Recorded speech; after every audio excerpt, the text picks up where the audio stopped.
بسم اللہ الرحمن الرحیم والذین معہ اشداء علی الکفار رحماء بینہم تراہم رکعا سجدا یبتغون فضلا من اللہ ورضوانا۔ صدق اللہ العظیم۔ حضرات محترم علماء مفسرین نے قرآن کی اس آیت کا جو مفہوم ہے اس انداز سے بھی لیا ہے کہ والذین معہ، اس سے مراد حضرت صدیق اکبر رضی اللہ تعالیٰ عنہ ہے۔ اشداء علی الکفار، اس سے مراد حضرت عمر فاروق رضی اللہ تعالیٰ عنہ ہے۔ رحماء بینہم، اس سے مراد حضرت عثمان غنی رضی اللہ تعالیٰ عنہ۔ تراہم رکعا سجدا، اس سے مراد مولا کائنات علی المرتضیٰ شیر خدا رضی اللہ تعالیٰ عنہ۔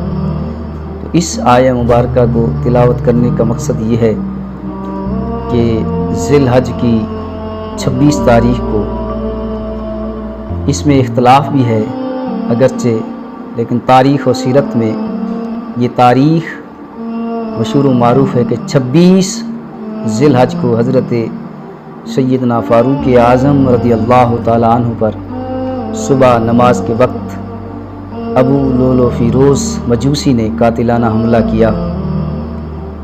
آپ چند دن علیل رہے، یکم محرم کو آپ کی روح پرواز ہوئی اور آپ کو یکم محرم کو دفن کیا گیا۔ حضرت سیدنا فاروق اعظم رضی اللہ تعالیٰ عنہ، علماء مفسرین فرماتے ہیں والذین معہ اشداء علی الکفار، اشداء علی الکفار، اس سے مراد حضرت عمر فاروق رضی اللہ تعالیٰ عنہ ہے۔ اور حضرت عمر فاروق رضی اللہ تعالیٰ عنہ کی شخصیت کے بارے میں کون واقف نہیں، ہر شخص بخوبی جانتا ہے کہ حضرت عمر فاروق رضی اللہ تعالیٰ عنہ ایک عظیم شخصیت ہیں جو مرید رسول بھی ہیں اور مراد رسول بھی ہیں۔ حضرت سیدنا فاروق اعظم رضی اللہ تعالیٰ عنہ جن کا نام عمر ہے، عمر کا معنی کیا ہے؟ عمر صفت مشبہ کا صیغہ ہے اور عمر کا معنی ہے آباد کرنے والا، آباد رکھنے والا۔ حضرت عمر فاروق رضی اللہ تعالیٰ عنہ کے بارے میں حضرت شاہ ولی اللہ محدث دہلوی رحمۃ اللہ علیہ فرماتے ہیں کہ حضرت عمر فاروق رضی اللہ تعالیٰ عنہ یہ عطائے خدا بھی ہیں، دعائے مصطفیٰ بھی ہیں، اس لیے کہ آقا کریم صلی اللہ علیہ وسلم نے ہاتھ اٹھا کر اللہ کی بارگاہ میں دعا کی، اللہم اعز الاسلام بالاسنان بعمر بن الخطاب او بعمر بن الشام۔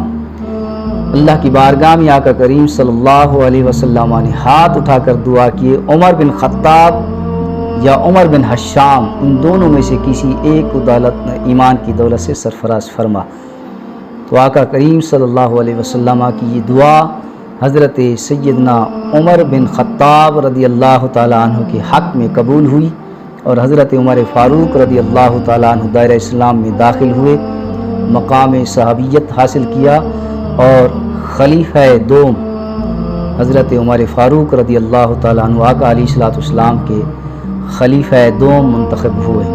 حضرت عمر فاروق رضی اللہ تعالیٰ عنہ یہ آقا علیہ السلام کے پیارے خلیفہ، پیارے غلام، جس کے بارے میں حدیث پاک ہے، حضرت عبداللہ ابن مسعود رضی اللہ تعالیٰ عنہ فرماتے ہیں کہ حضرت عمر فاروق رضی اللہ تعالیٰ عنہ کا اسلام لانا ہی اسلام کی فتح تھی۔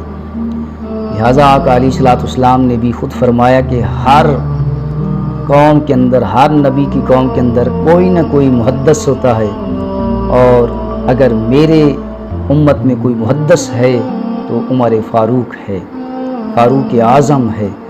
تو آقا علیہ السلام کی خدمت میں عرض کیا گیا، یا رسول اللہ صلی اللہ علیہ وسلم محدث کون ہوتا ہے؟